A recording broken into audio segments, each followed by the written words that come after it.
Okay, coming up in 6 minutes' time, people. In fact, 5 minutes' time to the second. Right, okay, we've got Robin Horsley here. Hey, Robin. Hi, Ollie. Hey, Robin. Lovely. Excellent. From the great Brexit debate. And we've got Robin Tilbrook popping in from the English Democrats to have a chat about his lawsuit at 12:30. And so... kicking off in 5 minutes, people, or 4.5 minutes. Let's have a good show. All righty. Cheers. Hey, please share the show. Share the show. Let folks know that we are talking. Yeah, thank you.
Prime Minister May. Yeah.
Hey folks, good evening, good people. Welcome to the Daily Brexit.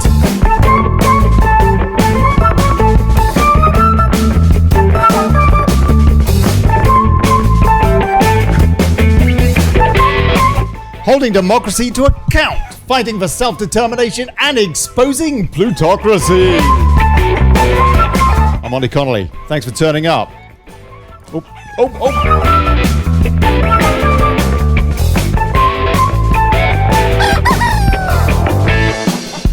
And now, place your bets.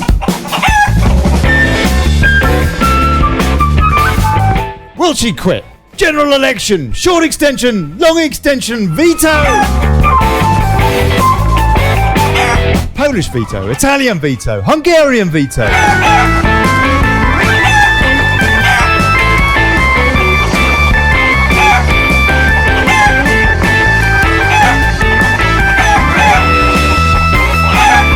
Queen's intervention, divine intervention, false flag.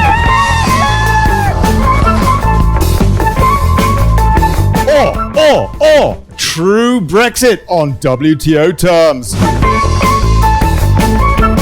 The Great Brexit Debate's Robin Horsley weighs the odds with me right now, and Robin Tilbrook from the English Democrats Party pops in to explain his court action to prevent any A50 extension. Taking your calls on number above, yeah? And we'll see you in the comments.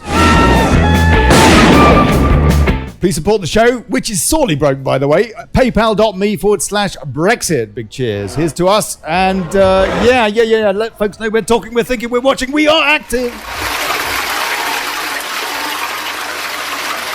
And yeah, you may have noticed I did cock up my intro today, just for a change. Aye. Okay. Right. Okay, Robin, let me just quickly go through what's going on by way of a bit of an intro. I know I know you've got a pretty good idea on it. You've got a static screen at the moment. Are you aware of that? Oh, have I? Oh, blimey. I'll tell you what. Hold on. Let's try People like to see movement so they know you're not dead. Oh, look at that. Look at that. Oh, look. That's the fake stream bit of music going on there as well. I guess got a few frames dropping. Let's see if I can do something about that. Okay. Oh, was that the wrong one? That's probably the wrong one. Oh dear. Hold on. Right. Oh, look at that. Is it going to do anything? Oh dear. There we go.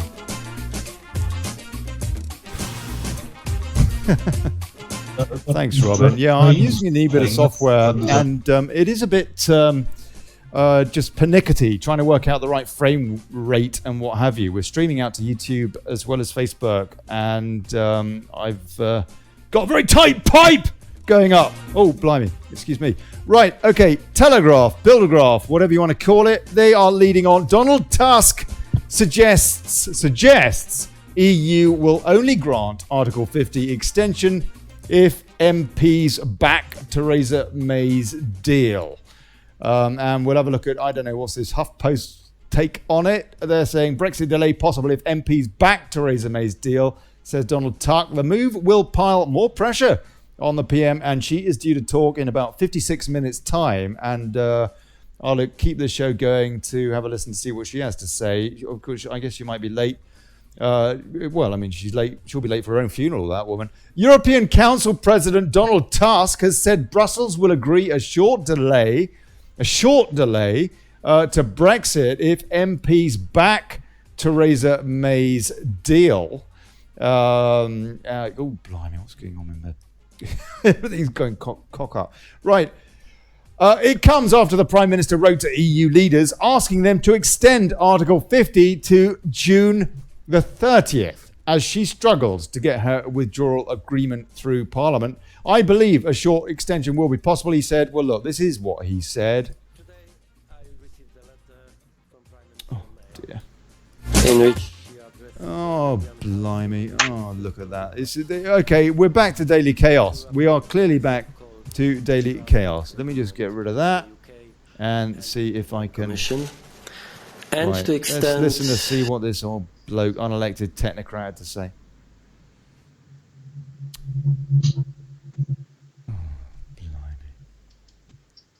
I think it will be on. Where is it? Where is it? Also, where? Okay, never mind. Okay, never mind what he said. We know what they're playing at anyway. Robin, it seems to me that Burko, his spanner, is even bigger this evening. Yeah. What? Yeah. What can she bring? Well, she can't. According to Burko, according to Erskine, whatever it is, Erskine May. Yeah. She cannot bring this deal back to Parliament unless there are substantial changes.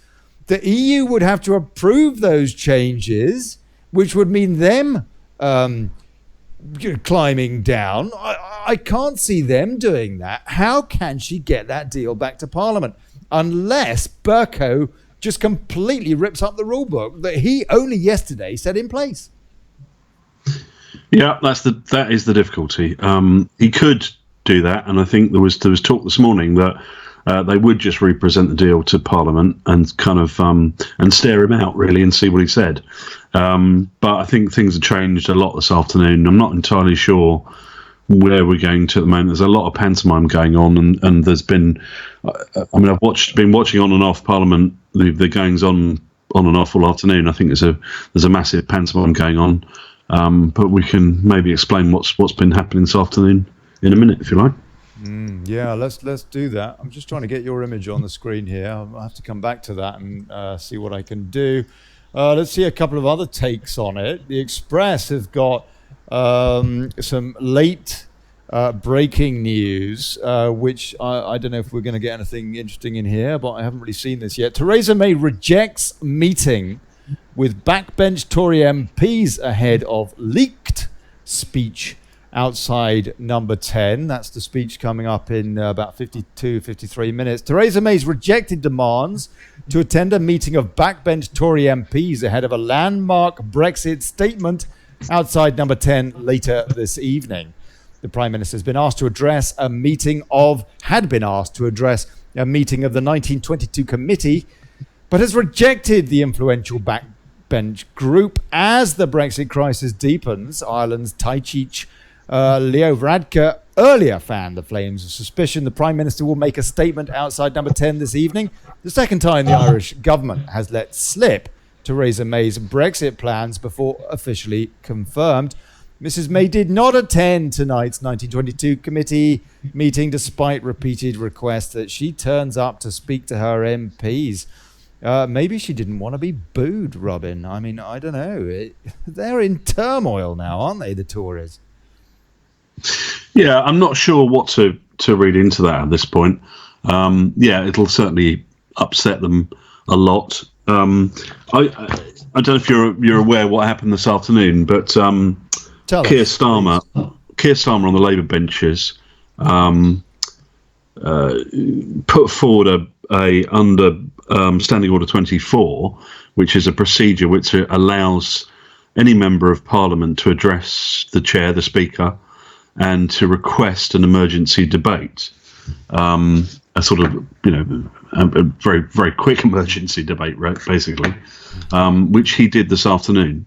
And the debate is basically on the extension, the period and purpose of the proposed extension to Article 50. Mm-hmm. And that's particularly relevant, obviously, because of what Donald Tusk said, because he said it's possible, but only if MPs vote for May's deal, and also the other condition that's likely to be the case from the EU is, well, okay, we know you want a short-term extension. They're saying that they can't go beyond the 22nd of May. She wanted to the end of June.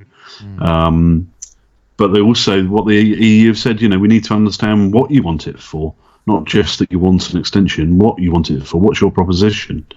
So, I mean, that debate was the debate that Keir Starmer, emergency debate that Keir Starmer asked for, the Speaker agreed to, and it started kind of almost immediately, and it's still raging now. And MPs in the House are whipping themselves into a frenzy of indignation, saying that the government is falling. It's a terrible state of affairs. It's an absolute nightmare. All that kind of thing. And if you know one thing about Theresa May and a cabinet minister described Theresa May to me some months ago as being a tank. And these sort of things could quite possibly just bounce off. What it really comes down to, in terms of the kind of threat to her leadership, I think it really comes down to whether her cabinet deserts her or not. I think that's really the only thing that could shift her, is if the cabinet do that. But she may. We'll have to see. We'll have to see what the statement's about at 8:15. But I think the statement is going to be about the discussions she's had today and over the last couple of days with the EU. I think that's really what it's going to be about. I think people who are expecting her to resign there and then, I could be wrong, but I don't think that's what's going to happen. Oh, blimey. So many points thrown up in every sentence regarding this. No, not at all. Thank you. The another cabinet member, as I understand it, described, I don't know if it was this morning or yesterday morning's meeting in cabinet, as having the feeling of the last days of Rome.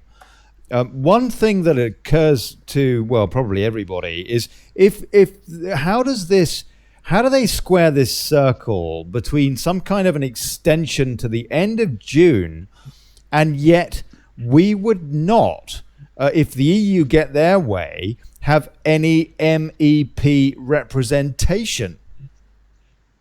Because the EU elections are what? In May. And so there's a month there where we would have no representation whatsoever in the EU Parliament. Is that actually legal?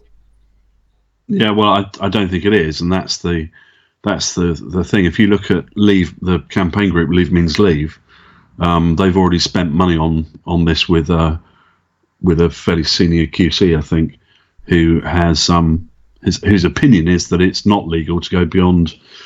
I think it's May 27. May 22nd is the magic date. So no, that June date is no good. Which is, I think, why the EU have come back and said no, the extension can only be to the end of May. Right. But I mean, clearly. Okay. Carry on, please. The only way we could really stay in, and all of the drama that's going on right now, no doubt will be reported later on the mainstream media, on the 10 o'clock news and that sort of thing. All of that drama that's going on in the Commons now is to try and sort of create pressure on the Prime Minister to to agree. They want to remain. It's as simple as that. It's all subterfuge. It's, they're talking about the government's in meltdown, all that sort of thing. It's all of this stuff they're saying is just code for we want to remain in the European Union. And really the only way that we can remain in the European Union is by revoking Article 50. And if Article 50 is revoked, then there'll be uproar in the country, I think. It is just so tight now. I have to say, I mean, whilst I am extremely pessimistic about there being Brexit on the 29th of March, it does look increasingly viable if you set aside, if you like, deep duplicity. It does look more viable today that we will, by default, go out now on WTOs. Well, yeah, I don't know. I mean, there's so much in play, and it's moving so fast. John Bercow this afternoon invited members of Parliament to consider that the House might be able to sit this afternoon, Saturdays and Sundays. Sorry, carry on, please. No. So did you hear all that? No, say that again. John Bercow said he sort of invited members of Parliament this afternoon to possibly request the House to sit on Saturdays or Sundays between now and March the 29th in order to make more time available in the House, depending on what happens in Brussels and at the summit on Thursday tomorrow. So that's they're sort of adding potential parliamentary time. So yeah, I mean, the difficulty that there is that if March 29th needs to be changed, we need to have what's called a statutory instrument. That is something that would need to go through both houses of Parliament. And it could be done quite fast if there is no filibustering going on, but I'm not quite sure on the full kind of procedures, but it's still pretty tight. Okay, let's take a few comments on YouTube. I'm trying to service your comments as well as on Facebook, folks. Harold Chapman says, Treason May is going to announce that she has booked herself into Dignitas. Aye. Funny. Not even via Firefox either. I don't know. Amanda Rolfson was having problems getting shares of this show on Facebook yesterday. Well, they don't like it up, I guess. I don't know. Please keep trying to share, folks. And she also says EU had one job. So did the UK Parliament. That was to act on what the majority vote was, which is leave. And Helen Smith, Theresa May is making a statement at 8:15 p.m. tonight. Okay, they are. And over 430 illegal immigrants arrested today. Just came up on my screen, says Helen Smith. It's incredible, actually. Just on the note of the whole migration worries and what have you. Just to say that there was, because of course we had this terrible thing that happened in Christchurch a couple of weeks ago, what have you. Terrible thing that happened in Utrecht a couple of days ago was barely covered. And today, apparently, there was another terrorist atrocity in Italy involving 50 kids on a school bus. Some guy, an Italian national, but originally from Senegal, and apparently he went a bit haywire and told them that they were all going to die, and actually blew up the bus. All the kids were okay, as I understand. Well, they weren't. They were hurt, injured, what have you, but nobody actually died. But I mean, it's just, my point is that where have you seen that on the news? If as of 10 minutes ago, the only newspaper that I saw that story on, 50 kids in a school bus being terrorized, the only place was the Express, and it wasn't even a top story. I just find it incredible. We were talking yesterday with Piers about fake news and the whole fake stream industry and what have you. And it just struck me that this is a very, very good example of the kind of thing that's going on. And we're just not being told the whole picture at all. Incredible. Okay, so Robin, please, what do you have any estimation personally, having followed this in great detail for, well, a long, long time now, years now, where do you see this going yourself? What's your gut feeling? I think it's all up in the air still. I mean, and I think we're going to feel like that until next Friday, probably. And maybe up until the end of May now. I don't know, or longer. I really don't know. I mean, I think the Prime Minister, the difficulty she's got is that she can't really govern at the moment. The government can't do anything other than sort of kind of sit in a holding pattern at the moment. And there is enormous amount of sort of fury from the Commons. But I'm not sure that changes a great deal. We'll have to see what she says tonight to see where things are going.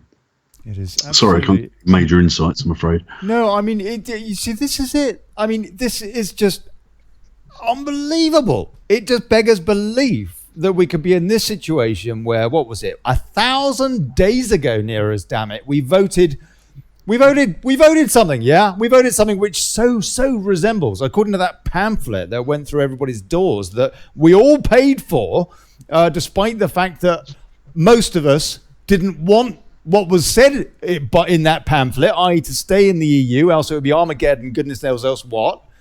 That pamphlet, am I wrong, Robin? It most closely resembled, of all the choices available, by an enormous margin, WTOs. Yeah, no, that absolutely, yeah, it did.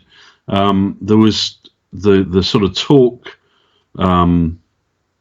originally when we were talking about a deal with the EU, I think really what we were talking about was a trade deal. We were talking about a free trade arrangement with and keep the EU. planes flying and all that kind of stuff. Maybe some security and all those kind of bilateral deals with countries and across the continents, keep planes flying and trucks moving and all that kind of stuff. Yeah. I don't think anybody really envisaged signature of a completely new treaty. The whole point is we were leaving the treaties. We didn't want another treaty in replacement. There was never a suggestion from anybody on the leave side, oh no, we'll sign a new overarching treaty. Nobody that I saw, spoke to, heard from, nobody at Vote Leave ever suggested such a thing. They talked about not triggering Article 50 before we sort of new treaty. The whole point is... Sorry, Robin, that was me again. Sorry, please, carry on. Did you lose me there? Just for a minute, just for a second. Just literally a few words. Well, I was just saying, Vote Leave, talks about triggering Article 50 once we kind of sorted out what the arrangements were going to be post Article 50, and then it would just be Article 50 would be a transition period. So, yeah, no, I mean, and this is the basic on that problem point, on that point, Robin. On that point, just as an aside, just to interject, on that point, Gerard Batten's take on it, for example, and a lot of people would say that all that needed to happen the day after the referendum was for David Cameron to revoke the ECA, the European Communities Act of 1972, 73, and that was all that needed to happen. We didn't need to extend Article 50 at all. Why play their game? I don't know. What's your take on that? Yeah, I mean that was one way, one fairly brutal way in which it could have been done. Yes. I think the hope at the time was that we could smooth the path, and I think there was a part of the concern about delaying Article 50 any further than triggering it 2 years ago, was that otherwise we would then get into this what they call the multi-annual framework, which is basically the EU budget. We'd get into another budget cycle and therefore potentially be liable for more money, and also would be affected by these European elections coming up. So I think the timing was kind of forced by that. But certainly, I mean, the whole post referendum period was a mess, wasn't it? I mean, we had the moment. I mean, I don't know if you can cast your mind back to 2016 and remember Michael Gove and Boris Johnson's faces on the morning of the 24th of June, when David Cameron had resigned and in front of Number 10 and walked off humming the Eton boating song. Oh, did he? And basically reneged on his whole sort of agreement, which was he was going to see the whole thing through. Yeah, that's right. He did. Just horrible, because the true implications of the whole thing came home to them at that moment, I think. And from there on, we had this kind of this mess of, then we had Boris, who was supposed to be putting his leadership together, and then he just didn't seem to be able to do that. And so Michael Gove in the end got completely hacked off with him and decided he couldn't support him anymore, and that he was the last man standing, so he got a run. And then Theresa May got in, and the rest is some pretty appalling history. But I think, I hope she's just going to see it through, and we're going to get to the March the 29th and get out. But there's a lot of hurdles ahead, and there has never been a time. There's that old phrase, a week is a long time in politics. Well, we've got 9-10 days now, and it is going to feel like an eternity, I think. Oh, I tell you, I have been feeling physically sick over this. I mean, nothing really terrible or anything, but just feeling physically sick in the pit of my stomach over this. And I imagine a lot of people are feeling similarly. It is absolutely incredible. Let's take a few comments and see what people got to say. Steve Somerset, I've just put 50 quid on her resigning before the 29th. 10-1 odds. That's not 10-1. That's not bad, actually. Karen Frost, am I paying for even if I did not get one? I don't know what that's referring to, Karen. Stephen Russell, let's hope she resigns. We'll save civil war, I think. this is something that I've been asking myself and trying to work it out, Robin. Would we be better off if she resigned, or could we potentially be in a worse position? And I'm not sure that I can work out the answer. What would you say? I think it would be a mess if she resigned now. I think we've got to see it through, certainly till exit day. But not if we get her deal, though. Then no, that's right. I mean, her deal. I mean, I don't know if did you see the movie I put out over the weekend, which sort of went through the deal in detail. Oh, I shared it. I shared it and told everybody else to. We all did. Loads of people shared it. Yeah, awesome. Yeah. So the deal is a nightmare. The deal is an absolute nightmare, and this is what's causing the problem now. Is that it's no good to the Remainers, it's no good to the Leavers. Therefore, if it's no good to anybody, then the default is no deal. And that is what Parliament is fighting against, because Parliament just does not want to accept the prospect of no deal. And so they're trying to find every which way they possibly can to prevent that occurring. And of course, the sort of the Burko intervention last week, preventing her bringing the withdrawal agreement back to the House, well, it certainly prevented it coming back yesterday, which was the original plan. So that's sort of, that's bought more time. Labour Party have been saying for weeks and weeks and weeks, she's just trying to run down the clock. But what they don't know, and what we don't know, is what her true intention is. Is she trying to run down the clock in order at the last minute she can do a deal with the EU to extend, or is she trying to run down the clock in order to pressurise her own Conservative Party MPs to sign up to a deal? Because if they don't sign up to the deal, then maybe there's going to be no Brexit. That's the kind of threat that she's been levelling, and it worked with some of the ERG members last week. They started to sort of fall over. You had quite prominent ERG people falling over. Nadine Dorries MP was one of them. Nadine has always been a very staunch ERG member, speaks her mind. She's been very straightforward on the deal. But then suddenly last week she said, "Oh no, I think I'm going to vote for this." And I think there's risk. And David Davis, huh? Either scenario. Yeah, David Davis and on. Yeah, there's risk in either scenario. And that the point I make to those people. The point I make to those people, and I have to a few people have gone that way, is look, there is risk in either scenario, but once we've got over this period, whatever the outcome, are you going to be standing as somebody with principle or not? Because you're not if you're going to vote for this deal.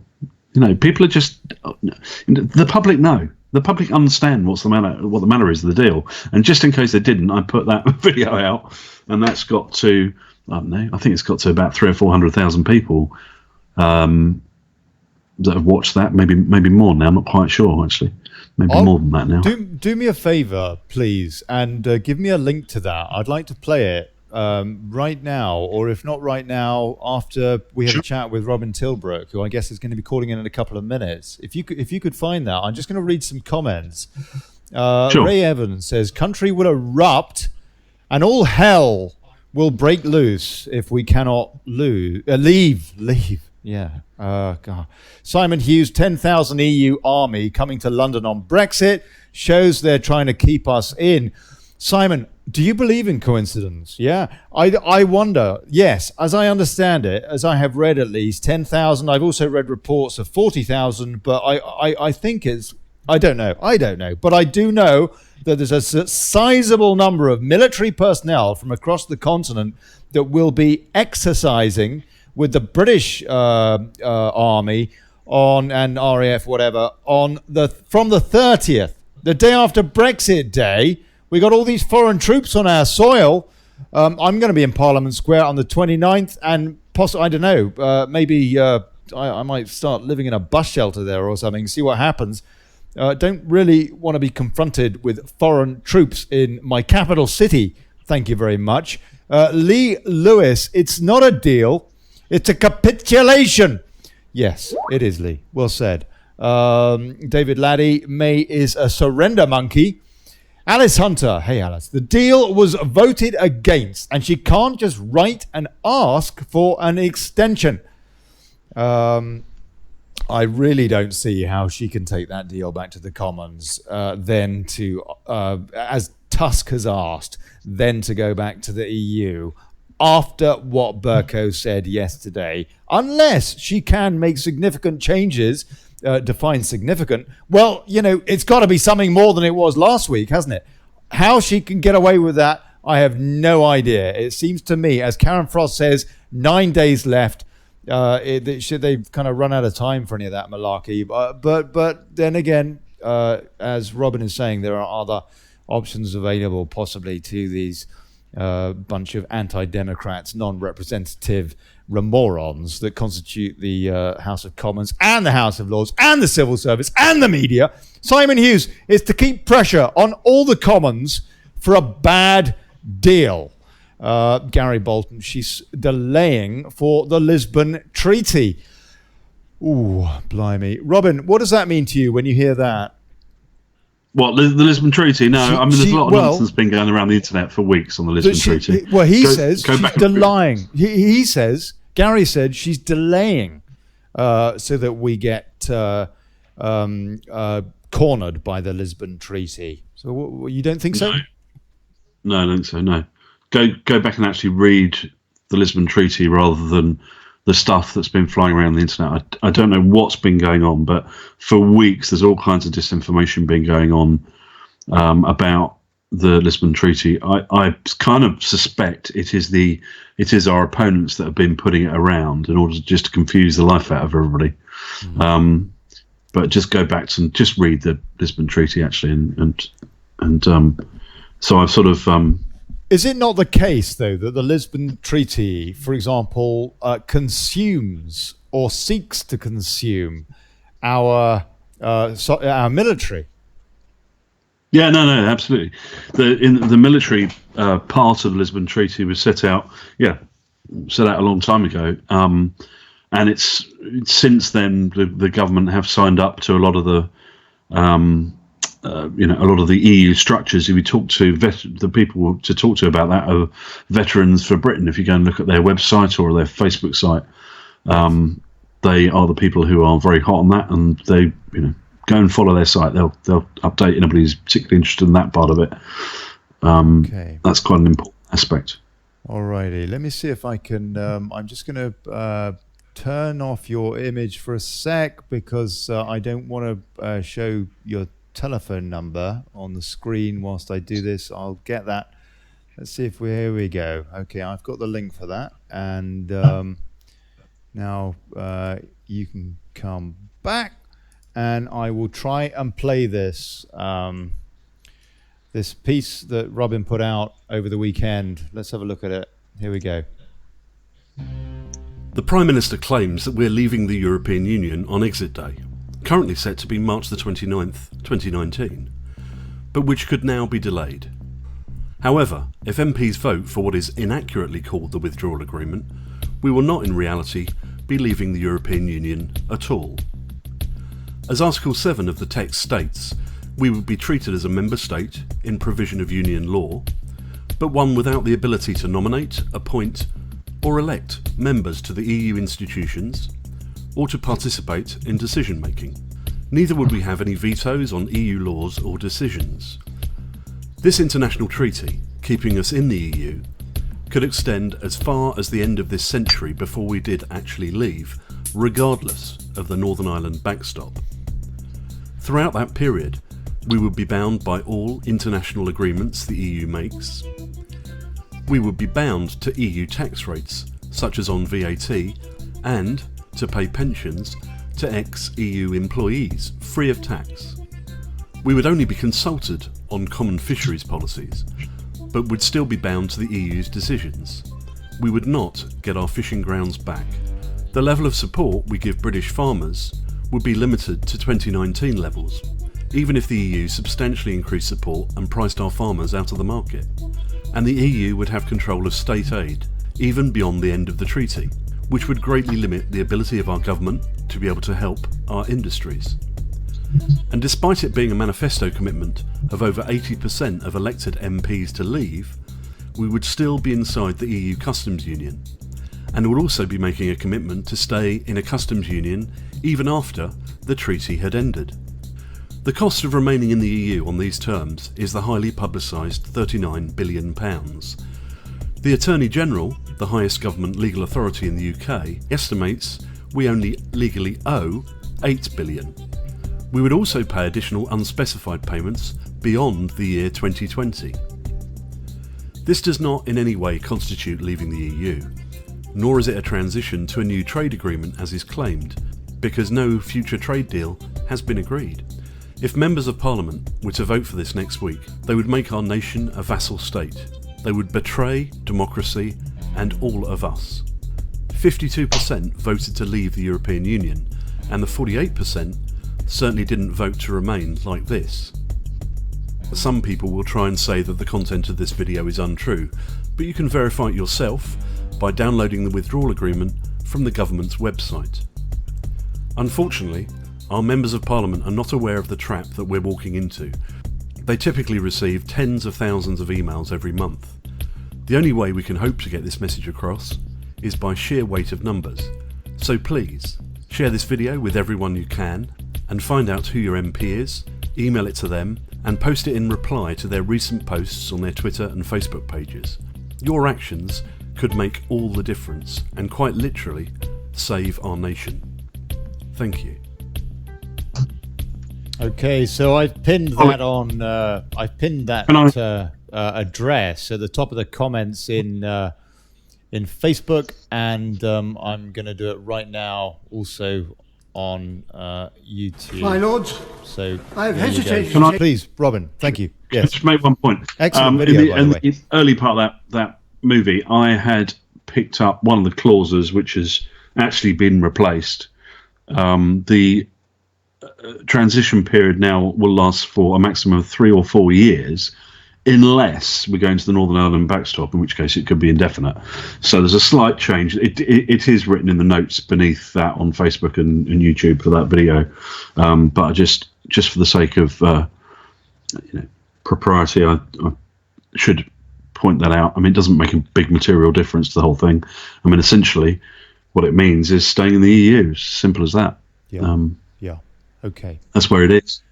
All right. It's not a transition to anything. We haven't got anything agreed. Yes. Now we've got Robin Tilbrook calling in. For some reason. Let me. Oh no! I missed the call. Robin, please call straight back. Please call straight back. Because I just wasn't quick enough. I've got so many different tabs and windows and programs that I need to produce this show on the fly, and I didn't press the right button in time. So please call back Robin Tilbrook, and be looking forward to hearing what you have to say. Amanda Rolfson says EU had one job.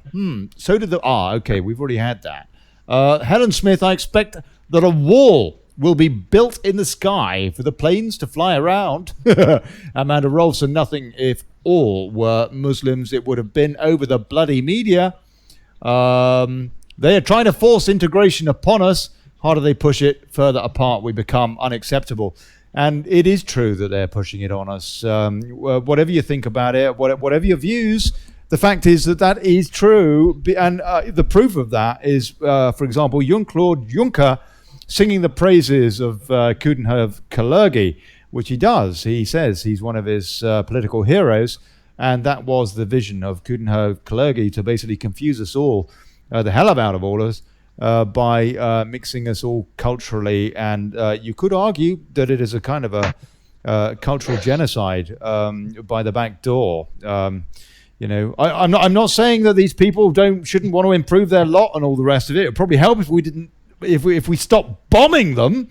But you've got to ask yourself also, I think, why are we creating all this chaos around the world? Is it not? I don't know whether you've got any view on this, Robin, but it seems to me that this is ordo ab chaos, that they're trying to kind of create a sort of order out of chaos so that they can rule over us more easily with a sort of a divide rule rule book. I don't know, really. I mean, I think there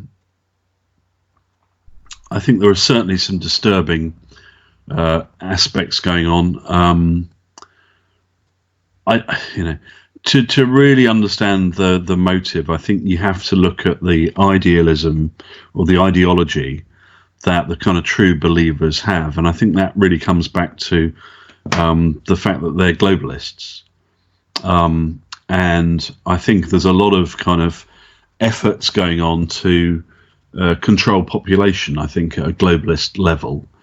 And I think to a certain extent that permeates down into the EU, because I think the European Union is really a stepping stone towards global governance, really. Yes. I think there is a sort of idealistic idea that some of the sort of people that we call the elite, but the global elite have, is that we have to have total global governance because we have to sort of manage the planet. And I think to a certain extent that's true, in as much as we're over consuming, and there is a major problem. But the difficulty with this kind of idea that this sort of small kind of elite group take charge of that and tell us how everything's got to run is that it's just not democratic in any way. It means we become the rule takers. It's just not the way it is. Not going to work. Just one other point to that. We've got Robin Tilbrook who's popped in now, but just one other point to that. And I think it's important that people are aware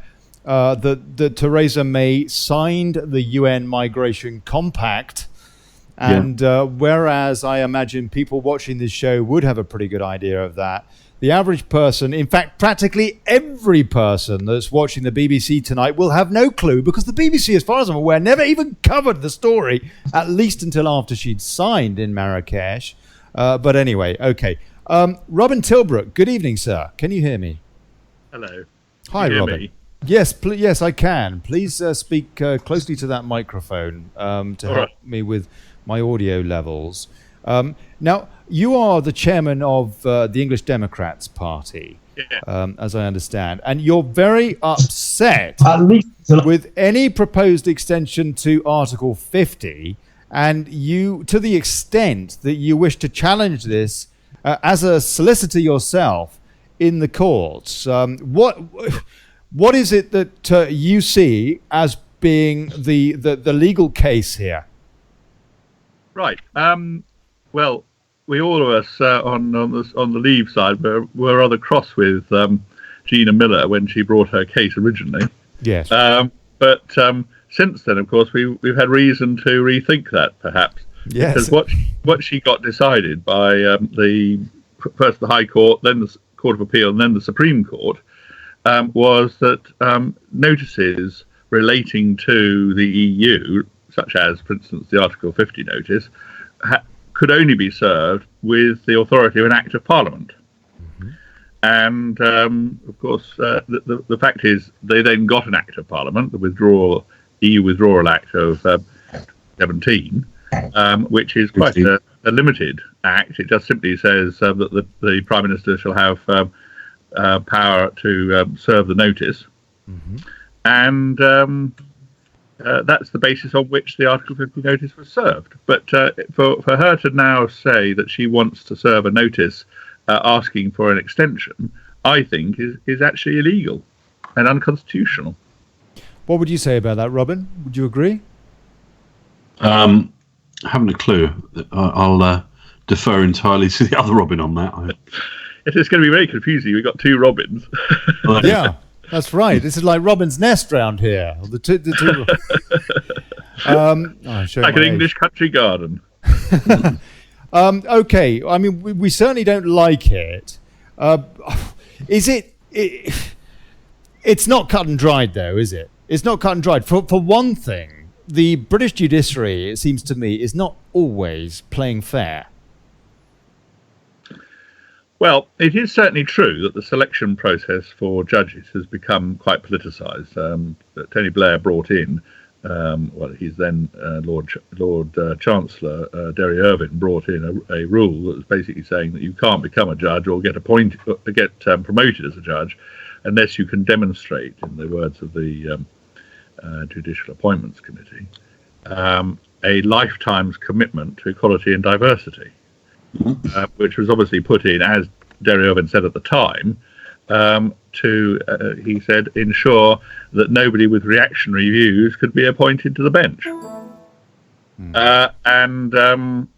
Nobody's taken very much notice of that. In other words, everybody had to be left wing, really. I mean, more kind of socialist, this kind of progressive sort of liberalism, if you like, as opposed to having a balance of views. Is that correct? Yeah, I mean, equality and diversity means you're signed up to multiculturalism, right? And obviously, multiculturalism is the political idea that all cultures are and legal systems and what have you are to be taken equally within England. So, English traditional culture has no greater role than any other culture, and equally no legal system is completely to be unchallenged. So we had a lot of talk at one point, didn't we, about having Sharia courts? Yeah, that's right. You just read my mind.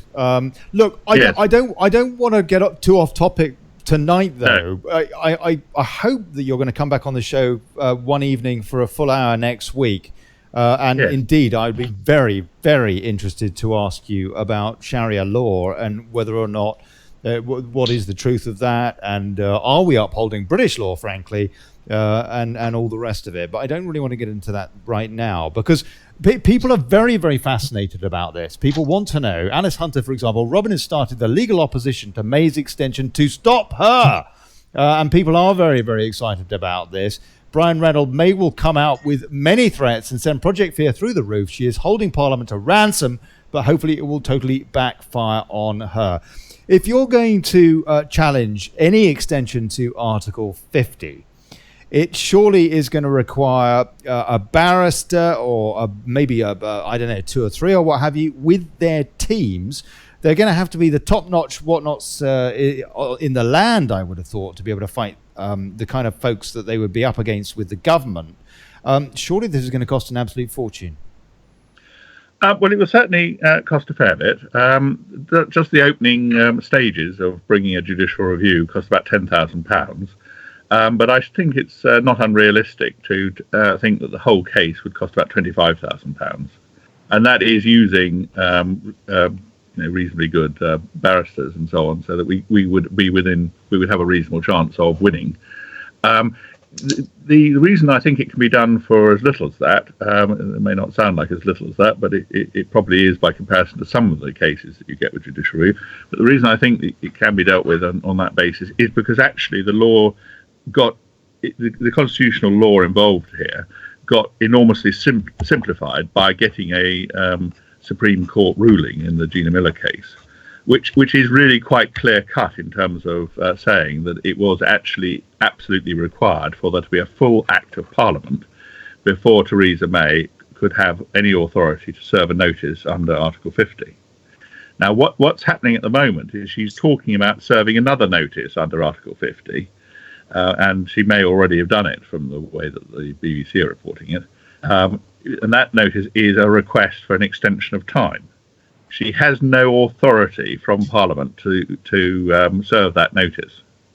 And so I think she's already moving outside of what she's allowed to do from a legal point of view, which is she has to have an act of Parliament to back up any notices under Article 50. However, at the moment, we can't say that it's definitely worth launching the case immediately, because many people on the EU side are saying that they might veto it. Yes. So obviously we don't want to we wouldn't bring a case if any extension is vetoed. So this, if it's not vetoed, we need to be able to get straight in there and issue pretty much on the 1st of April. Because one of the things that the court will certainly be doing is saying that this is a very important case. It needs to come on as quickly as possible because it's of key constitutional significance. So if the government has slipped over the edge of not getting an act of Parliament between now and the 11 o'clock on the 29th of March, if they haven't got an act of Parliament by then we're out with no deal. and we might then need the High Court to confirm that that is the case. So what would the effect be, Robin, if so on the 30th of March or the 1st of April, whenever it was, you went to the High Court and got that judgment? What would it mean? Would it mean that the moment that judgment came through, we're actually out of the EU? It would be a confirmation that we're out. Yes. Yeah. Yeah. Wow. Wow. So, and the interesting thing is that the government hasn't even got as far as drafting the legislation, from what we understand. I've had a letter back from the government's lawyers as a result of my original letter, and basically what they've tried to do is sort of duck and dive on the question, rather than to actually answer. They've given me a bit of an answer on revoking Article 50 and said that it's not the government's policy. But after Theresa May standing up in Parliament and telling us 108 times, according to Peter Bone today, that her policy was not to have any extension, I don't think you can rely on anything she has to say about this. But nevertheless, they've acknowledged the case. They haven't actually said that what we're saying is wrong, and they're required by the civil procedure rules to say exactly what they say is wrong about the case. And the reason I think they've tried to evade rather than answering the question is because there just isn't a very good case to say that she's got any right to serve any notices under Article 50 without an Act of Parliament. Wow. And of course we are now at a point where there are very few working days left for Parliament. And it takes a while to get an Act of Parliament drafted through the House of Commons, through the House of Lords, and get the royal assent. And they've got to do all of that before, as I say, 11 o'clock on the 29th. And if the Brexiteers in the House of Commons and in the House of Lords filibuster, in other words, keep talking for as long as possible, over any act, if they do any bill, if they do try and bring one forward, if they filibuster, they may actually talk us over that threshold. In which case, we're out, as I say. Yeah. So you've looked at. Go on, Robin. Sorry. Go on, Robin, please. So the Withdrawal Agreement Implementation Bill. Presumably, you've looked through the white paper on that, Robin. You mean the actual bill itself? But we haven't. Parliament hasn't agreed it. No. But there's a white paper on the government's website, isn't there, about the Withdrawal Implementation Bill? Yes. Withdrawal Agreement Implementation Bill. But so that itself, but that itself could only really go through during extended time anyway, couldn't it? I mean, it's too late now, isn't it? That, as you say, is a bill. It's not an act. No. If it was an act, we wouldn't be having this conversation. No, of course not. No, so it's worth just explaining what the difference is for people, I would say. Yes. So a bill is simply a proposed bit of legislation. It is not actually law. Yeah. Whereas an act is something that has gone through the whole process of legislation, which involves going through the House of Commons and being read 3 times and possibly having a committee look at it. And the same in the House of Lords, and also getting royal assent. In other words, until it's got all 3 of those elements to it, it is not an Act of Parliament. And what I'm saying is, and I think this is clear law actually, is that there is a situation where they have got a very limited amount of time to get an Act of Parliament through.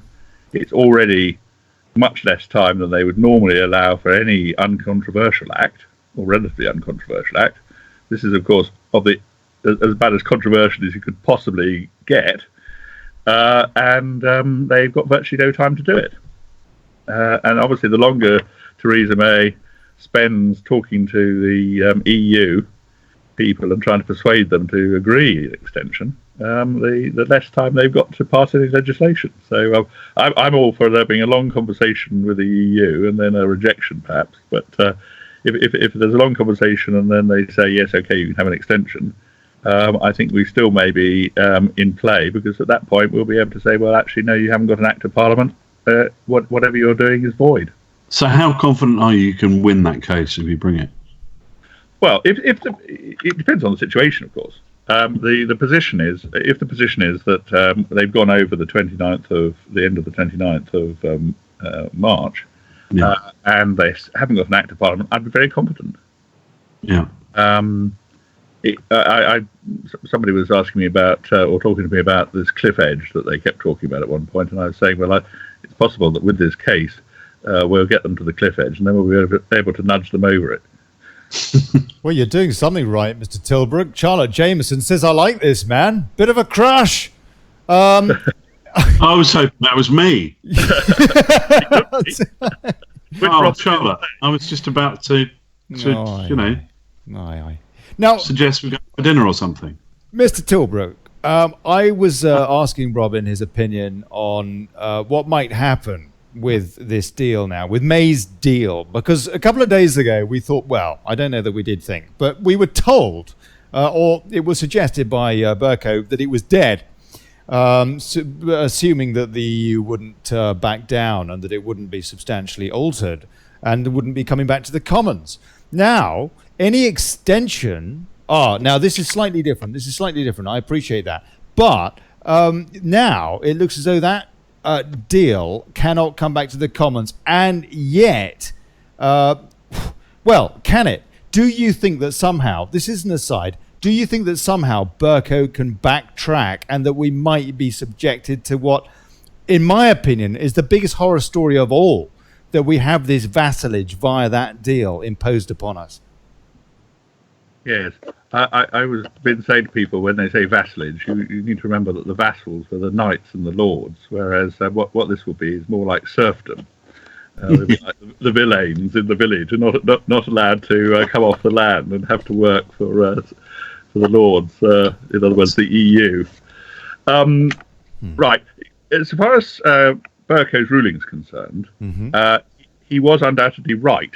As far as Erskine May is concerned, and also not only Erskine May, but many other systems of committee decision-making, that you're not allowed to bring the same proposal time and again to the committee.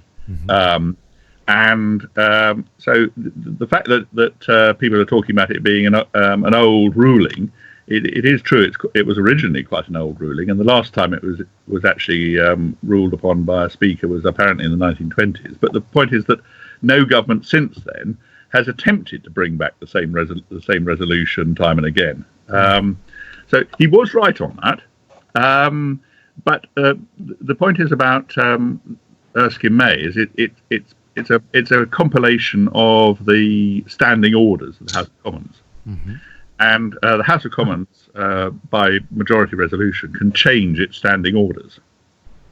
So it is possible that if the majority of the House of Commons vote to change this particular resolution or this particular rule, that it could be brought back again. But May and her government would have to try and get that through the House of Commons, and I'm not at all convinced that they'd be able to do that. I mean, why would Labour help her when she's basically cutting the throats of the Conservative Party?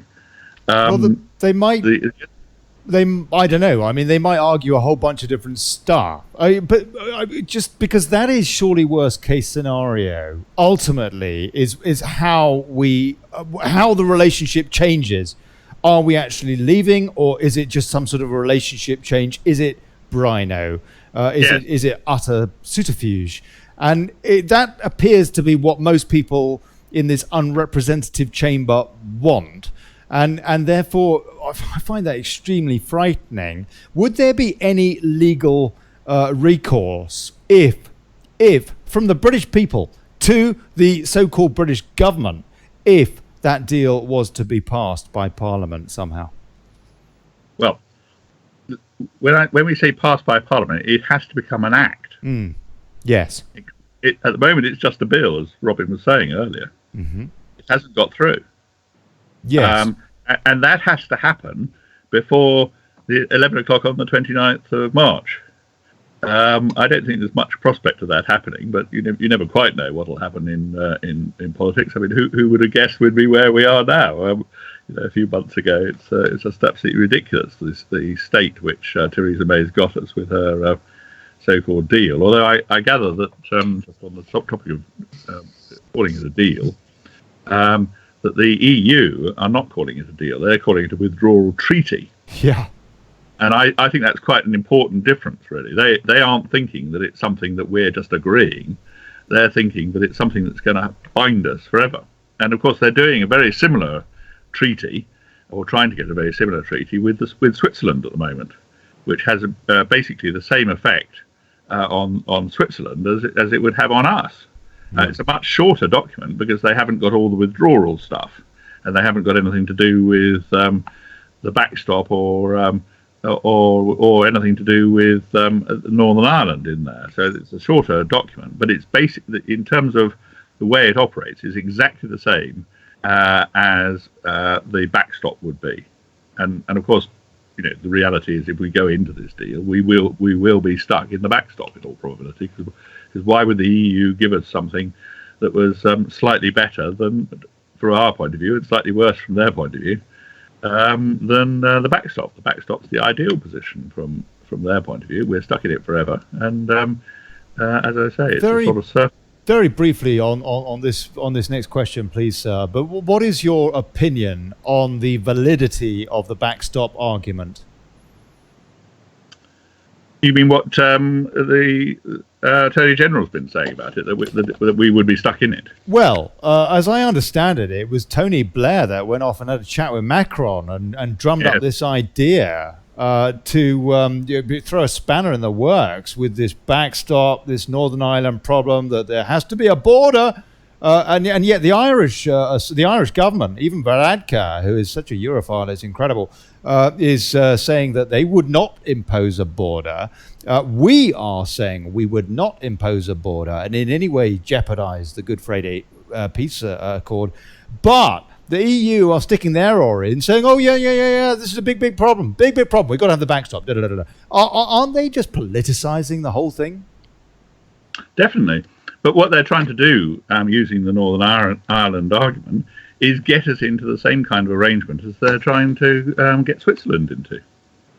Okay. Now that is you've opened up a can of worms there. We'll discuss that in more detail if we can next week. But I have got a question from James Miller.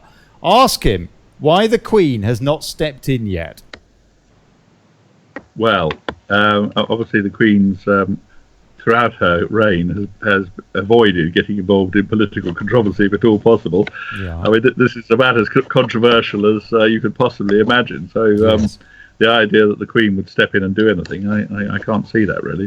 That just would be against everything that she's ever done ever since she became Queen. And in fairness, her father was equally unlikely to get involved in political controversy. The last time that any monarch really did get involved in political controversy was before the First World War, I'd say. Where can people find out more about this lawsuit, please? Right, so we've got a website, englishdemocrats.org, and we've also got, I've got a blog, and on my blog, which is Robin Tilbrook blogspot, I've set out not only the original letter starting the process. Under the civil procedure rules, we're required to do a protocol letter set out in a particular format. I put it on my blog, and I've also set up a follow-up to that with a copy of the government's letter and also my response to that. My response, in fact, was before Theresa May had said that she was actually going to serve a letter asking for an extension of time. So we're having a yet further follow-up just as we're talking, because it looks like they are actually going to go down the route of trying to behave in a way that's illegal. Okay, I've pinned the link at the top of the comments in Facebook, and also it is on YouTube, to the actual story on the English Democrats site. Lawyer starts case to block extension. And how is the fundraising going? And with no disrespect to you, sir, but how can people be absolutely sure that this is going to a cause that a lot of these people in this community have not got a lot of money? And I feel a little bit of duty here just to make sure that they are, everything is above board. Please don't think I'm somehow accusing you personally, but It really is a community that's at the end of its tether. Well, yeah, exactly. I mean, the reality is that I feel strongly about this. I want to be able to raise sufficient money so we can do justice to this case. And it's what we're doing here is we're trying to build a fund that enables us to do this if the government falls into that trap. And as things are developing, it looks like they're going to fall into that trap. So we do actually need to be prepared for taking them to court, and the court will expect us to do so quickly after the 29th. And the reason I say the first is because obviously that's the first day in which the court's working after the 29th. And whilst it absolutely does look as though an extension to Article 50 it's probably odds on, I would say. What would happen to this pool of cash if we go out on a no deal, for example? Well, that's a question we haven't really addressed particularly. I wouldn't say we got to a point where there's a sufficient pool of cash to cause any worry to anybody, but because we are obviously doing the case at the moment, if we wound up with a large pool of cash that enabled us to consider taking some other action, well, maybe we'd do that. But at the moment, I don't think we know enough about what kind of position we'll be in and what kind of case would need to be brought. Well, if you don't bring a case, though, Robin, you'll refund all the money, presumably. Of course, we would refund money if people have donated to the case. When I said the word I used was all the money, you just said the money. Well, some people have donated to the English Democrats. Right. And obviously those people are not expecting to get money back. Some people have donated specifically to this case, and we would certainly refund that money. Yes. Right. That's fair enough. And are you fundraising yourself, Robin? Is all the money coming direct to an account that is specifically for this, or is it via other people, or how's that working? The money is going into the English Democrats' account, and basically this is something that has. If I started to be opening bank accounts and things like that, the banks wouldn't have processed it before it was. We'd actually have to issue proceedings. Yes. You can't take that amount of time to prepare for this. It's got to be now, and we've got to use existing systems. Okay, all right. Robin Tilbrook, thank you very much indeed. We're going to, now I'm looking forward to having a chat with you in more detail next week, and I guess that you will know a lot more about what's going on. We all will. We all will. And so I look forward to that, and we'll have a chat hopefully on Monday to firm up a time.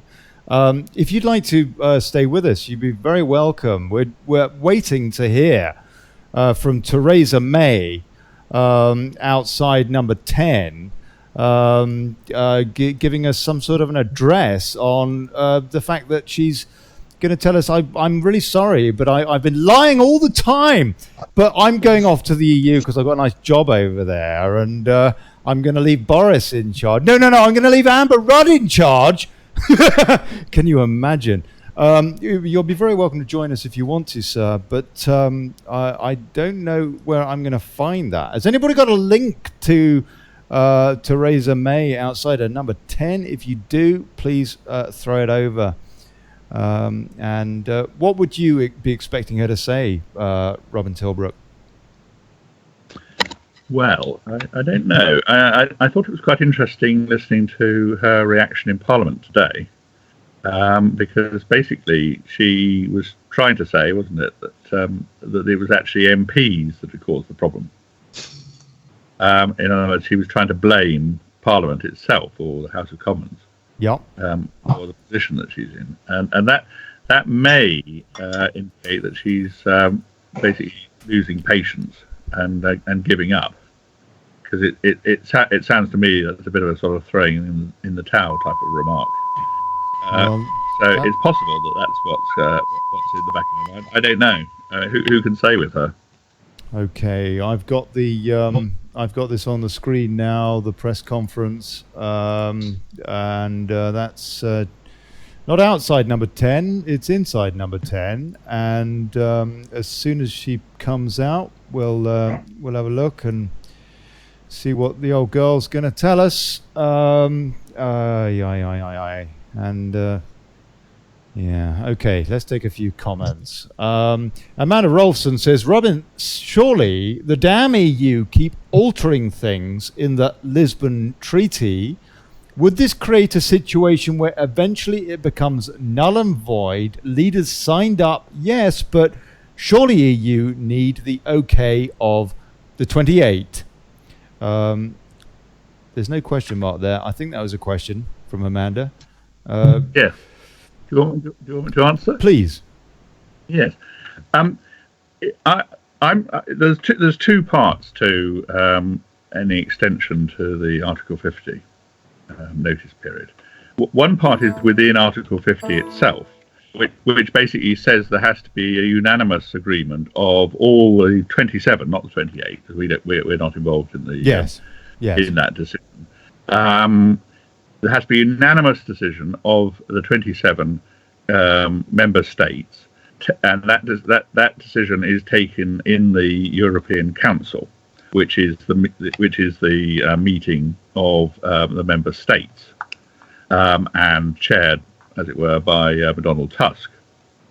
So that's where that side comes. But what I'm focusing on is the effect in English or British law, because obviously we have a constitutional arrangement, which is, as I say, has been really clarified by the Gina Miller case.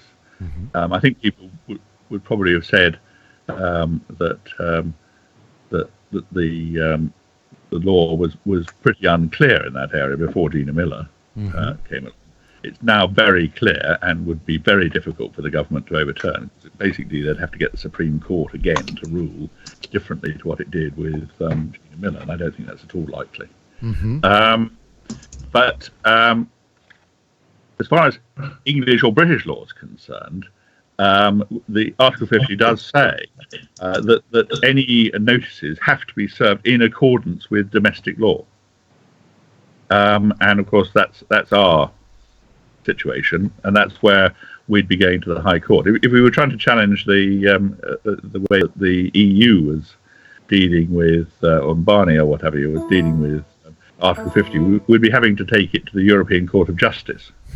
And I don't think we'd get very welcome reception there, because of course they always make decisions that seem to be quite politicised about increasing the powers of the EU. So I wouldn't expect them to be at all sympathetic to any argument that the EU central institutions were behaving illegally. They also decided that we could revert our decision and cancel Brexit if we wanted to, didn't they? They did.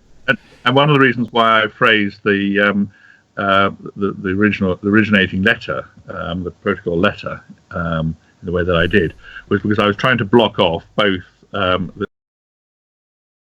additional period or a delay to the time when we come out, and also any question of getting a revocation of the notice. So what I've been saying is, as anybody will see if they look at my blog, that actually we've asked about both of those, and I think pinned the government position on both of them. Mm-hmm. Okay, Ray Evans says, I am more confident of leaving March 29th now than I have been for weeks. And I have to say, Ray, I kind of agree with you. But and I hope we're right, sir. But you know, I just don't trust any of this lot. Sonia Ballard Scott, what channel is the PM statement? Right here, Sonia, on your screen. And as soon as she starts piping up, I'll up her volume, and we'll see what she's got to say. Steve Summers says she's going to say she's pregnant with Junker's love child. And David Laddie, where's the old trout? Come on, May. Leslie Fisher, Hungary is suspended from EPP, not the vote. Robin Horsley, can you explain what that means, please? suspended from the European People's Party in the European Parliament. That's what it means. The bloc. And so does that have any ramifications with their possible veto, which I doubt would be forthcoming anyway, but...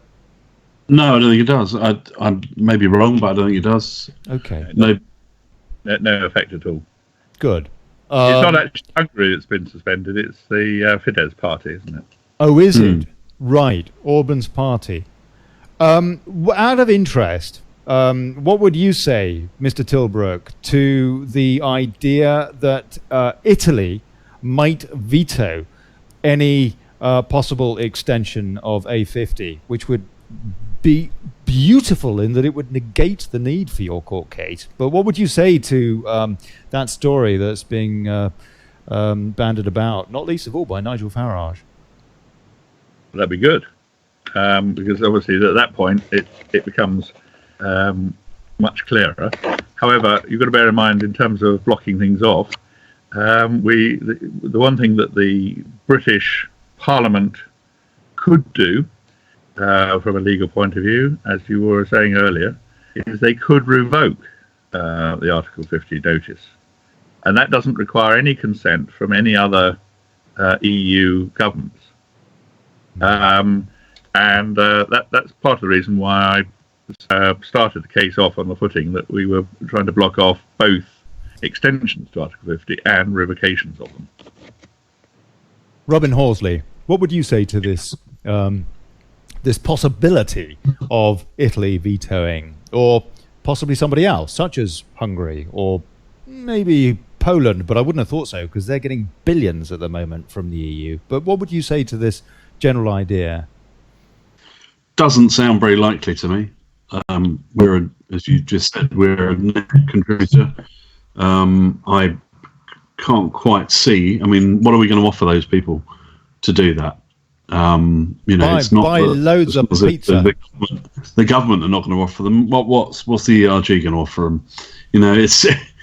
I think unless there is some kind of sort of shadowy arrangement with Nigel Farage and Salvini, or and all that lot. I think let's stick to dealing with things that have got more hope attached to them than that, and it's a complete curveball. We've got no idea, frankly. Yeah, no, I would be very, very surprised if we had that kind of assistance from these national leaders that are supposed to be looking after the interests of their own country, which is what you're supposed to be doing, Theresa bloody May. And they probably wouldn't think that this would be a sensible way for them to be helping out their own citizenry, I would have thought. Go on. You've had a little outburst there, Ollie. You all right? Oh, I'm okay, mate. I'll tell you what. Nathan Fulthorpe says hatred of Thatcher will pale in comparison to what May will receive. Yeah, I think so. Nadine Van Pook. Hungary got punished today by the EU, lost their veto. Fact, lost their veto, Nadine is saying. Okay, I'll have a look at that story. Thank you very much for the link. And I will have a look at that in a minute and see what's going on there. Leslie Fisher, we're going to leave 29th. She listened to DT. What's DT? Is that Daily Telegraph? Patrick Collins, Thatcher hated the EU. Yvonne Tierney, Mark Francois of the ERG just said they are the good guys. They are fighting for the 17.4 million who voted to leave. I absolutely want to think so, but Moggy has been showing signs of wavering over the course of the last weekend, no? Free for all to answer that, gentlemen. Yes. Sorry, Robin, you go for it. Yeah, well, I agree. He has been showing a bit of a sign of wobbling, although... It is incredible, isn't it? I mean, you would not have expected that from him, would you? Unless he was controlled opposition. I think the point is that he'd pinned himself, hadn't he, to helping the DUP and standing by them as a unionist. And the DUP were showing signs that they might be prepared to agree something with May in return, no doubt, for yet further large sum of money, because after all they managed to negotiate 1.5 billion a year off her as a price of per annum, as a price of supporting her in Parliament. Maybe there was some further money to come and so on. I don't know, but whatever it was, there was obviously something that they were interested in, because they were making noises that they might be interested in supporting.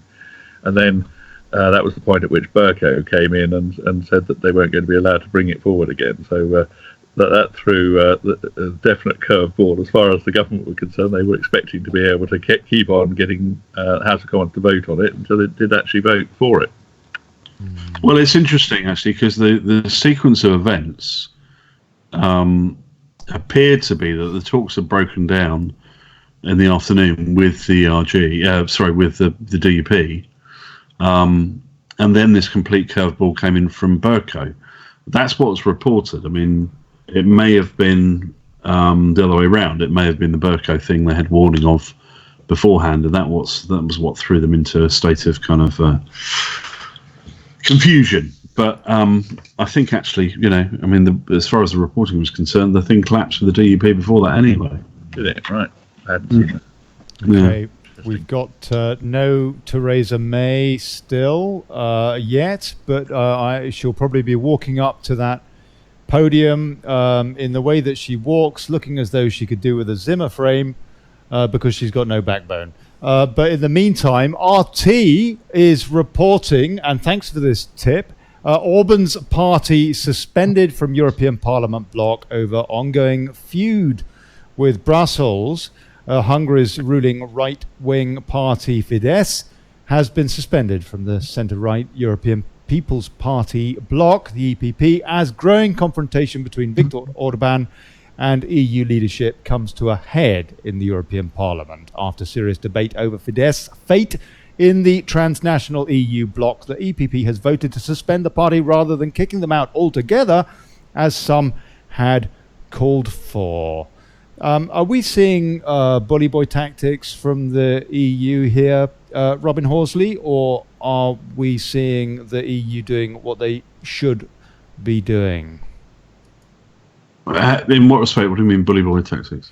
Well, they don't like Orban. He clearly doesn't like their policies. Waiting for Theresa May to come back to the podium again. So we'll keep an eye on that. I mean, go on. To be honest, I wouldn't want to kind of pronounce on that, because I don't know the full detail behind it. I mean, I think keeping up with what's going on in politics in the UK is enough of a full-time job as it is, without really knowing the detail on Hungarian and politics. Yeah, no, fair play. Mr. Tilbrook, if you'd like to chip in. Yes, I think the significant point is that it is actually just his party that's been suspended from members of a group within the European Parliament. Yes. Not his government. So his government still has a full role within the European Council. But I suppose the one thing that might be a consequence of this is he might actually want to hit out at the others, and the question of whether or not there's an extension of Article 50 might be a useful thing to hit out with. It might encourage him to veto it, and after all, we only need one vote against, and then we wouldn't get any extension. Here is hoping. Aurora Star. Sorry, carry on, please. I gather also that Theresa May has, or is proposing to ask, or has asked, I'm not quite sure which, for an extension, not a very long extension, but until the end of June. Because people on this side of the channel had tended to think that the cut-off date was before the next European Parliament sat. Whereas the EU side are now saying that the cut-off date actually is, I think, the 23rd of May, something like that, because that's when the EU elections start. And if we're still in the EU when the EU elections start, then we have to hold EU elections. Will the English Democrats be running? Oh, we would, yes. Okay. All right. If- And what if- about at the if- next if- general election, sir? Sorry? What about at the next general election? Would you be looking to challenge? To stand some candidates in the general election, yes, but of course that's not for a few years yet, probably even given this degree of chaos, because I can't honestly see at least 100 Conservative MPs voting for unemployment. Can you? Yeah. To get to authorise an election under the Fixed Term Parliaments Act. Yeah. Aurora Star says theatre. Kenneth Noel Gabriel Curran stinks to high heaven. The blackmailing, ongoing cover-up, Deccan up, child abuse scandal. Child abuse inquiry. Yes, indeed, the IICSA. And one interesting development that has come from that, though, whilst it does appear to have been a huge fudge, is the admission from David Steele, Lord Steele, that he knew that Cyril Smith was a paedophile. 40 years ago. I hate to think how many people were abused and whose lives have been ruined off the back of his not pointing that out at the time. And this show often talks.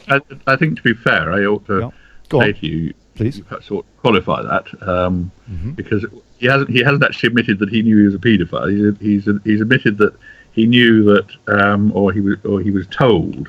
That there had been some previous offences. He says he didn't know he was a continuing offender. Now I was under the impression that he had admitted to the inquiry that he did know that. He said he didn't know he was continuing. He assumed it was all in the past. So Right. you need to be a little cautious about saying something like that.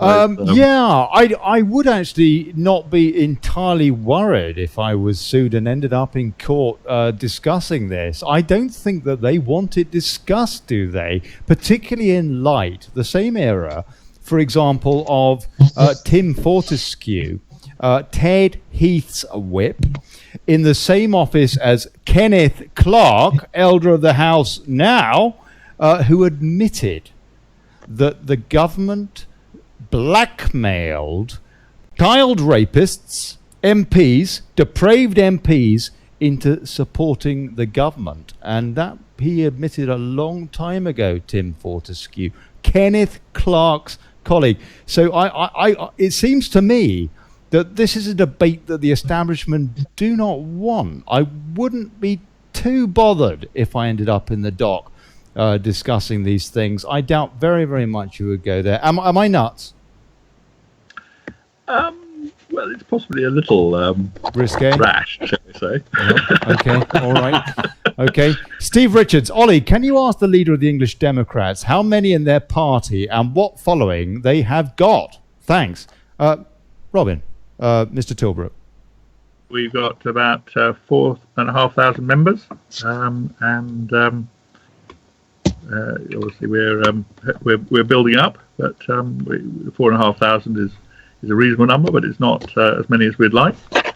I think after we've sorted out, eventually, hopefully, we sorted out Brexit, the whole question about England and how England's looked after, or not as the current constitution would have it, will be front and centre. Really, it's but we've got to get rid of the Brexit situation before that really becomes the next great issue.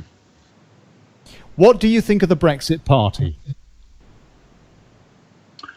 Well, they haven't got themselves ready to do anything very much at the moment. There's a lot of formalities involved in setting up a new party, and they haven't done most of them yet. I don't really know what to say about that, really. Yeah, no, fair play. Steve Freedom says, any EU deal is subservience. Only no deal, stroke WTO, is acceptable. And you do not need extensions. Deals are done by businessmen, not politicians. We can expect remain under these traitors. Maureen E. McLaughlin says, I've been watching... Hi, Olly and co. Hey, Maureen. God bless you. Patrick Collins, bet the Russians are loving this.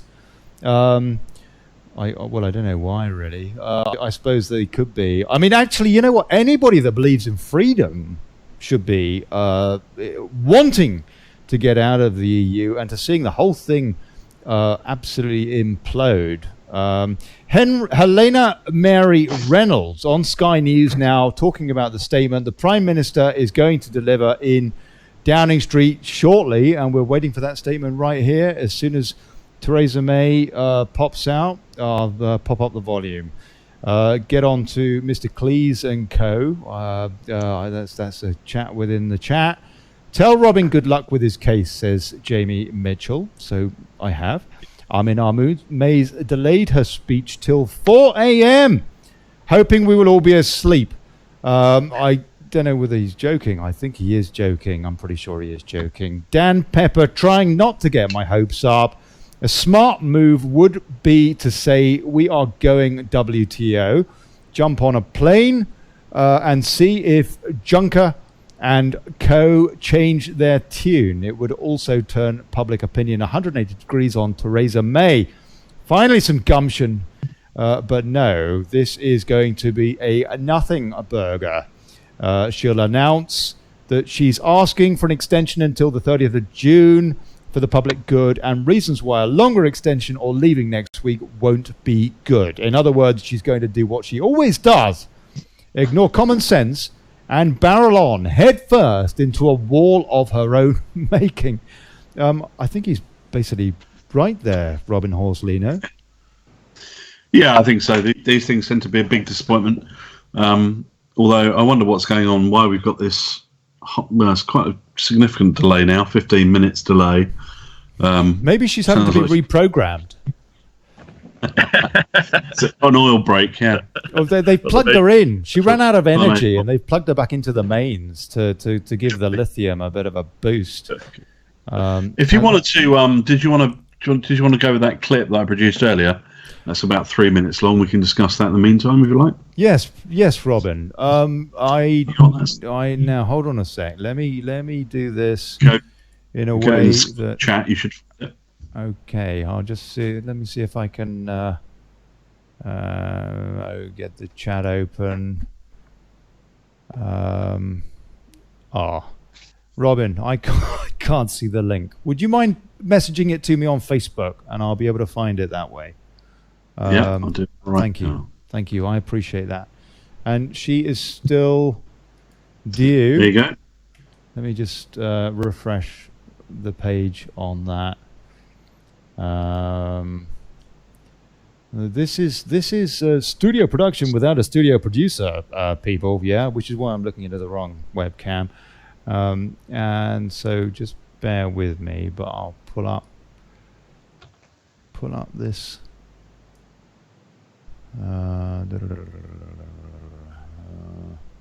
So shall I just, while you're doing that, shall I just explain the background to this? Good idea. Thank you. Please do. So there were a number of emergency questions, debates actually, in Parliament this afternoon.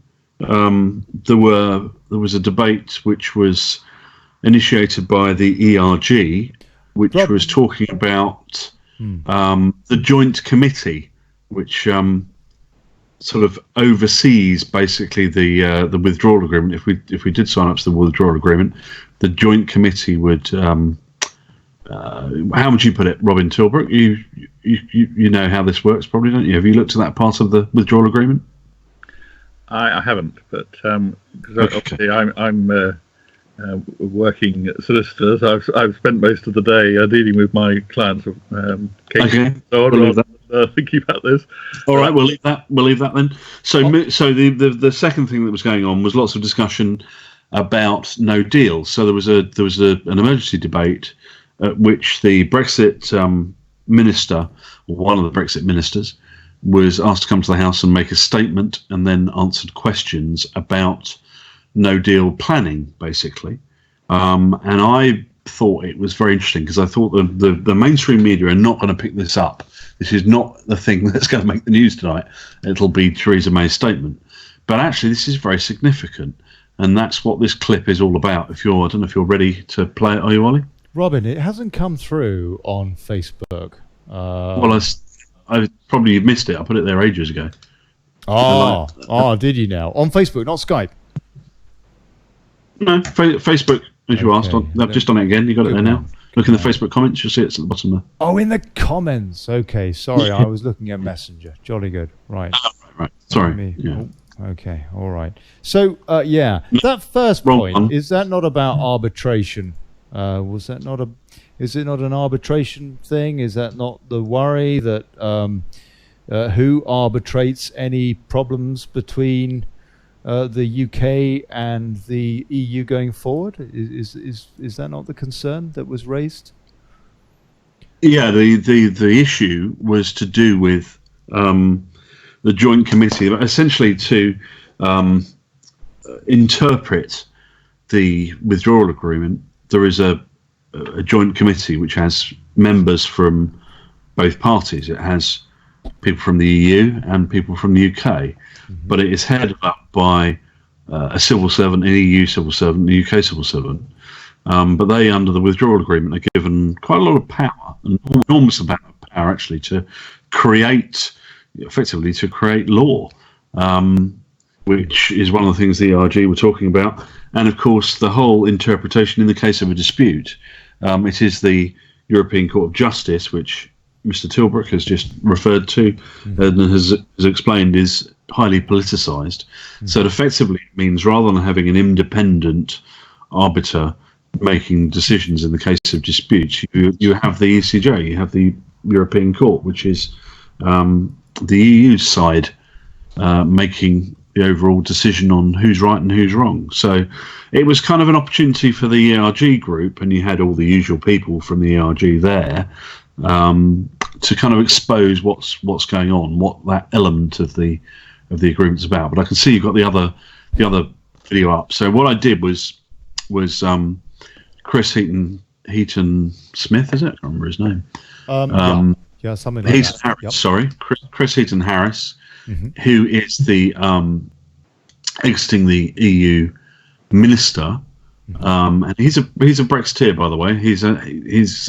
He came out for leave before the referendum, and his constituency in Daventry is voted 58.7% leave, and the Prime Minister's just arrived. So you want to go back to that now? I suppose we'd better had. Let's here. Okay, here she goes. Here's the old Maybot. God bless her. Let's see what she's got to say. Nearly 3 years have passed since the public voted to leave the European Union. It was the biggest democratic exercise in our country's history. I came to office on a promise to deliver on that verdict. In March 2017, I triggered the Article process for the UK to exit the EU, and Parliament supported it overwhelmingly. 2 years on, MPs have been unable to agree on a way to implement the UK's withdrawal. As a result, we will now not leave on time with a deal on the 29th of March. This delay is a matter of great personal regret for me. And of this I am absolutely sure. You, the public, have had enough. You're tired of the infighting. You're tired of the political games and the arcane procedural rows. Tired of MPs talking about nothing else but Brexit when you have real concerns about our children's schools, our National Health Service, knife crime. You want this stage of the Brexit process to be over and done with. I agree. I am on your side. It is now time for MPs to decide. So today I have written to Donald Tusk, the President of the European Council, to request a short extension of Article 50 up to the 30th of June to give MPs the time to make a final choice. Do they want to leave the EU with a deal which delivers on the result of the referendum, that takes back control of our money, borders and laws while protecting jobs and our national security? Do they want to leave without a deal? Or do they not want to leave at all? causing potentially irreparable damage to public trust, not just in this generation of politicians, but to our entire democratic process. It is high time we made a decision. So far, Parliament has done everything possible to avoid making a choice. Motion after motion and amendment after amendment has been tabled without Parliament ever deciding what it wants. All MPs have been willing to say is what they do not want.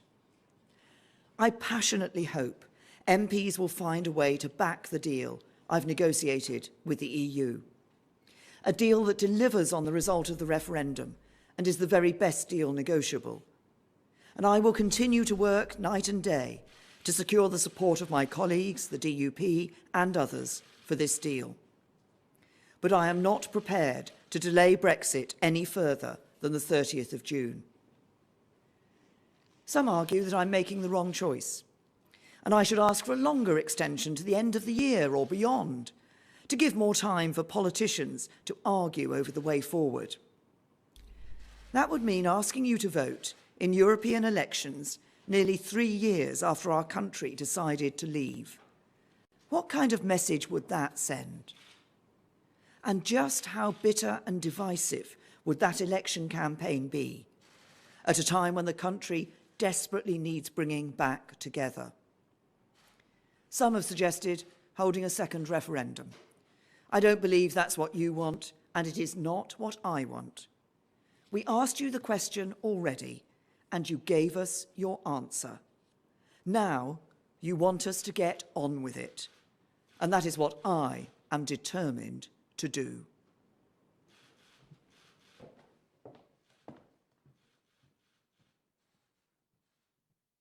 So there we go. Exactly what we expected, I think. No? Robin Tilbrook?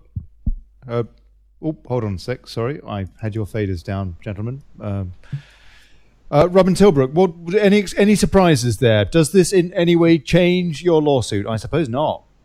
Far from not it. at all. Far from it. What it means is that she has already written to Donald Tusk for the Council of Europe, asking for an extension of time. She hasn't got parliamentary authority to do that. She hasn't got an act of parliament enabling her to do that and to validly ask for an extension of time. So I think she's already gone beyond what the law allows her to do. So if we get an answer back from that, which is that all 27 do actually agree to an extension, then we'll be needing to go to the High Court at the beginning of April to get it declared void. Robin Horsley, any surprises, sir? No, I mean it was a sort of a typical thing. She stood there and said everything we already know. I can only see that was a delaying tactic, to be honest. Thinking allowing some people to think that there was something significant going to happen, but no, it was as I think the three of us predicted earlier. It really amounted to very little. I suppose the additional point that's perhaps worth making is that from the EU side, we've been hearing them say that unless there's something else on offer, they're going to be reluctant to give her any extension. And of course, she's not saying there is anything on offer, is she? She's saying she needs more time to get the withdrawal agreement or treaty, the withdrawal treaty, through. She's got to try and get that through Parliament. She's not going to be able to go to Brussels and persuade them that there's going to be any difference over the next couple of months. She's also asked for the wrong time period. And Barnier made a sort of jokey remark about she had to get the right time period the other day, didn't he? What do you mean by that, please? Yes, well, what the EU have been saying over the last couple of days on the EU side is that the maximum period for an extension is until, I think it's the 23rd of May. Whatever date it is, it's the date when the EU elections start. Yes. Yeah. Because what their position is that if we're still members of the EU on the day that the elections start, then we've got to be running EU elections. Exactly. Alice Yeah, Hunter so- says. So Alice Hunter, I think it's a delaying tactic, to be honest, Ollie. I think that's what's going on here. I think Alice Hunter's very upset. She says, "Hell, I Yeah. missed EastEnders for that crap." Yeah, well, Sorry, go on. I think the difficulty is, I think the Labour Party are starting to get more convinced now that what's really going on is she actually wants to run out the clock to no deal, and that she's been concealing that for some time. I think that's what the concern is now. The Labour Party have. I think that's why they're getting so desperate, and they were so desperate in Parliament earlier today. They were sort of really just talking themselves into frenzies about the whole thing, in the hope that they can get rid of her. But we'll see. Very Have to go. go on.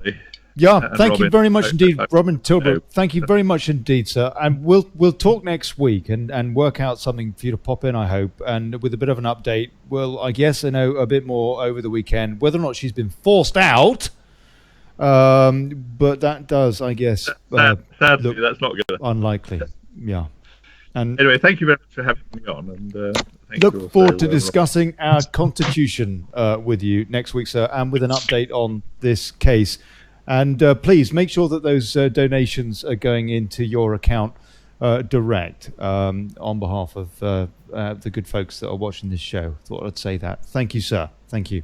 Thank you. Good evening. Bye. Dave Jenkins, all without your taxes, including council tax, till we are out.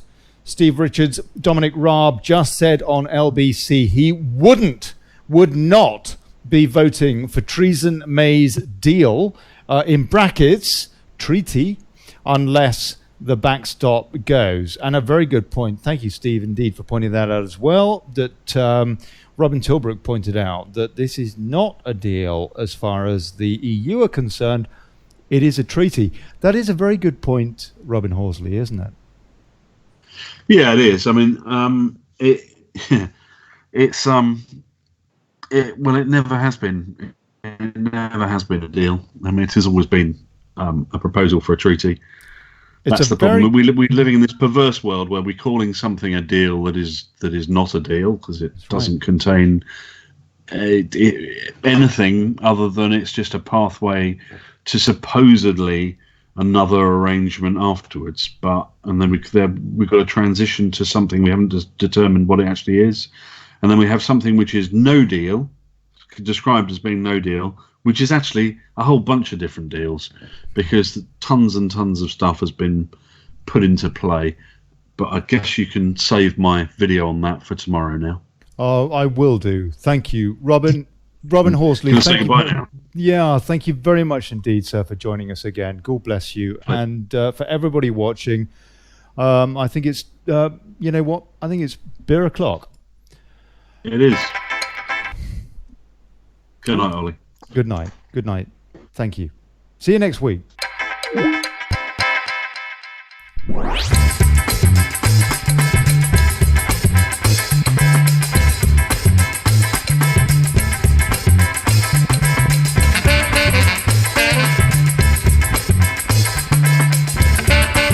You've been watching The Daily Brexit with me, Olly Connelly.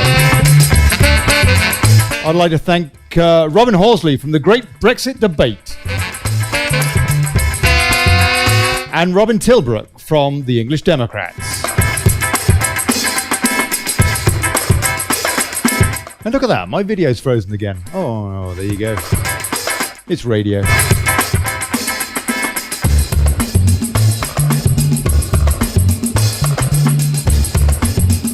Back tomorrow, Bubba Kate Paris, NEC member for UKIP. And I'm going to be asking her about that NEC, I'll tell you that.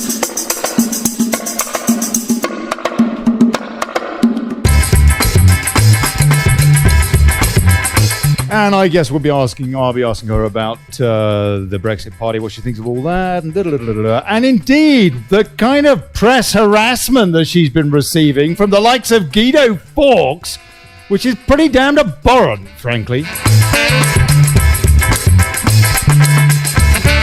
You don't have to agree with people's politics, there's no need to abuse them as well. So that's it. Daily Brexit. God bless you. Here's to us and bugger plutocracy. Okay, thank you. Thanks for watching, everyone. Thanks for all your comments. Whoa. Please, and share this. Aye.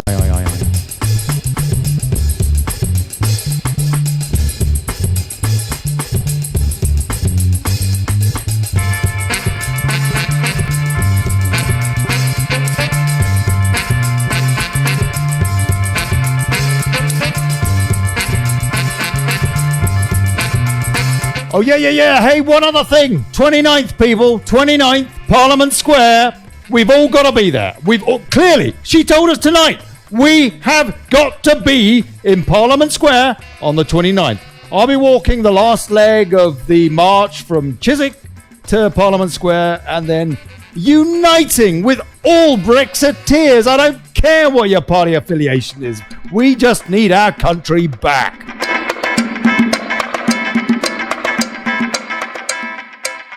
See you tomorrow, folks. God bless you.